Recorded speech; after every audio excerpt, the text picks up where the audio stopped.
दोस्तों नमस्कार, मैं इंश्योरेंस एडवाइजर शिव सिंह बघेल। दोस्तों, एक राजा अपने राज्य कार्य से फ्री होकर जंगल की सैर पे निकला। जंगल में कुछ ही दूर गया तो बड़ा सुगंधित और मधुर वातावरण उसको मिला। वहाँ आगे थोड़ा आगे चला तो बहुत शांत वातावरण जंगल में था। जंगल में पेड़ की टहनियों को चीरता हुआ सूरज की किरणें राजा जी की सेना पर और धूल की खुशबू बहुत सुगंधित लग रही थी। थोड़ा आगे चले तो उनको एक आवाज सुनाई दी, पकड़ो मारो काटो लूटो। राजा जी चौंक गए, उनकी सेना अलर्ट मोड में आ गई। उन्होंने देखा चारों तरफ तो उनको एक पेड़ की टहनी पर एक तोता दिखाई दिया। राजा आश्चर्य में पड़ गया, ये तोता ऐसी वाणी क्यों बोल रहा है? पक्षी तो मीठी वाणी बोलने के लिए जाने जाते हैं। तो राजा ने अपने सैनिकों से कहा, इसे पकड़ लो। जैसे ही सैनिक तोते को पकड़ने के लिए दौड़े, तोता फिर से उड़ गया। राजा थोड़ी देर वहां रुका, फिर आगे बढ़ा। आगे राजा जी का काफिला निकला। आगे चल के उनको एक सुंदर आश्रम दिखाई दिया।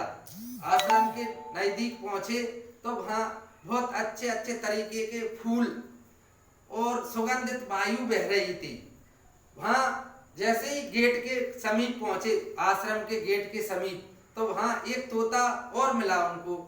वह तोता बोला, राजा जी सुस्वागतम, आइए आश्रम में आपका स्वागत है,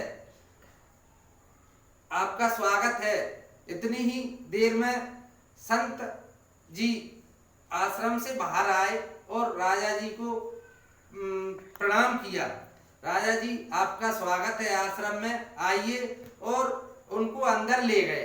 अंदर ले जाके शिष्यों से बोला, आश्रम के जो फल हैं, बेर जामुन इत्यादि फल उनके सामने परोसे गए और राजा जी ने वह फल ग्रहण किए। थोड़ी देर आराम किया। राजा के मन में आया, मैं संत जी से क्यों ना इसके बारे में पूछूं।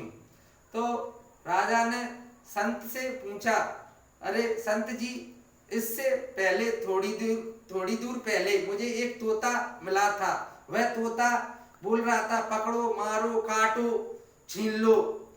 और एक ये तोता है जो मीठी वाणी बोल रहा है। इसमें उसमें जमीन आसमान का अंतर है। इसकी वाणी और उसकी वाणी में जमीन आसमान का अंतर है। तो संत बोले, ये परवरिश का अंतर है। कुछ वो उसकी परवरिश डाकुओं के बीच में हुई है, तो उसको जो डाकू बोलते थे वो तोता बोलने लगा। और ये जो तोता है, ये हमारे संतों के बीच में रहा, तो संतों के आचरण इसने ग्रहण किए। तो ये सब एक ही माँ के दो बेटे हैं, एक ही घोंसले से ये निकले हुए हैं। और वो डाकुओं के उसमें हो गए, इसलिए उसको डाकुओं की प्रवृत्ति वाली चीजें, संगत का असर पड़ गया और ये संत की संगत में पड़ गए, तो ये ऐसे बोल रहे हैं। राजा ने वहीं से एक संकल्प लिया कि मैं अपने राज्य में जाकर के अपने राज्य के बच्चों को देखूंगा, वो कहीं गलत संगत में तो नहीं है, वो गलत संगत में किसी गलत दिशा में तो नहीं जा रहे। मैं आज से निगरानी करूंगा और अपने राज्य के सभी बच्चों को अच्छी संगत मुहैया कराऊंगा, जिससे उनके आचरण ना बिगड़े। तो ये कहानी से हमें ये मिलता है, जैसी संगत वैसी रंगत। जो संगत अपनी अच्छी होगी तो अच्छे विचार आएंगे, संगत गलत होगी तो गलत दिशा में व्यक्ति चला जाएगा। वीडियो अगर अच्छा लगे तो लाइक करें, शेयर करें, सब्सक्राइब